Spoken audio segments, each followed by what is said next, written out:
ओडिशा प्रदेश छात्र कांग्रेस रो आह्वान रे बलांगीर जिला छात्र कांग्रेस कमिटी तरफ आज आम आरटी ऑफिस सामना रे विक्षोभ प्रदर्शन करुचु।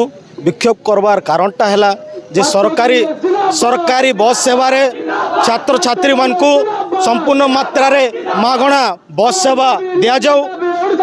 जेंडा प्राइवेट बस सेवा रे 50% छात्र छात्री मान को रिहाती करा जो जेंटा कि आगुरु थिला।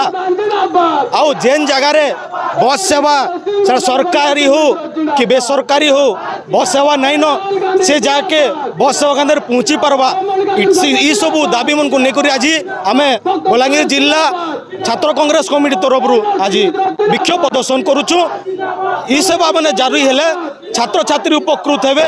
आउ जेन शिक्षार हार धीरे धीरे कमी जाऊे निश्चित भाव से किसी मात्रा रे सफल हेबा शिक्षार हार बढ़वा बोली छात्र कांग्रेस दाबी करुचे। और जदि ई दाबी मोहन सरकार पूरण नहीं करबे तो आगामी दिन में छात्र कांग्रेस ये आंदोलन के आहरी भयावह करवा से जहाँ किसी हवा मोहन सरकार दायी हेबे।